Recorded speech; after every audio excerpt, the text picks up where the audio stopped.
joined Solid Soul 83's live, get some feedback and maybe just conversate, answer some questions. But that's not quite how it went.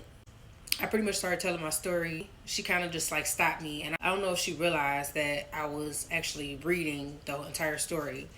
And she was asking me questions, but if she would have just waited for me to finish the story, then she would have got the answer. The whole purpose of me telling the story is me getting out of that apartment into my own apartment and getting away from that relationship. She basically started asking me, did I have mental health issues? And I didn't appreciate that because it's just like, basically, are you asking me like, am I slow or is something wrong with me because of the way I told my story?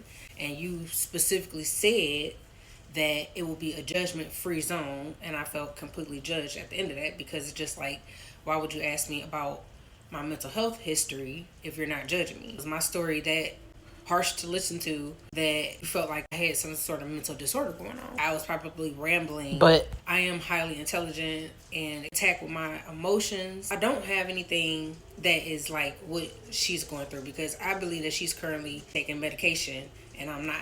Some things you either are going to accept the therapy and the medication or you're going to do the holistic route and be the mature adult and not an animal. I'm not accusing her or anyone else of being an animal if you have a mental health disorder, but I'm saying some of the behaviors of a person who's out of control, that's not acting like a human. And people glorify that sometimes. They want to say they crashing out and this and that. I'm beyond that. I'm not going to crash out. I don't care what the situation is. The world could probably blow up and I'm not going to crash out. I'm offended by what she was trying to insinuate that maybe I should go back and start getting mental health therapy. I'm not doing that because I don't need it. And I find that she was hypocritical because she indulges in alcohol and medication. That's a recipe for disaster. You're not really trying to get better at that point. You are trying to just cope with your emotions. I've actually taken a course on this and I'm a trauma healing specialist. Some of the things that help me about mental health and how to deal with any sort of depression, anxiety, grief, a crash out, a pushover, a narcissist, all kind of things. The way you deal with any sort of emotion is you're going to filter it through a window with 3 different parts. The first part is your beliefs. So all your emotions might fall into the beliefs window. The second part is your perception.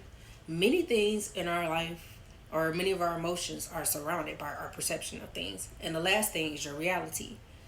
You filter your emotions through those 3 things.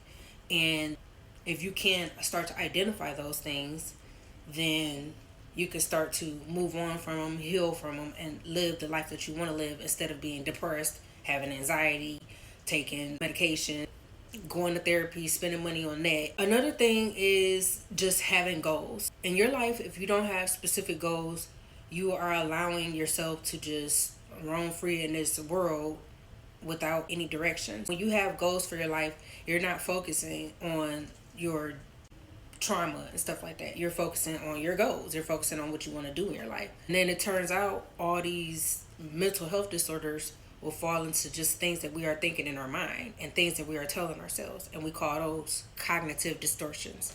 So I'm going to get all deep into that. And I still appreciate Solid Soul for letting me come up on her platform. I'll be back with part 2.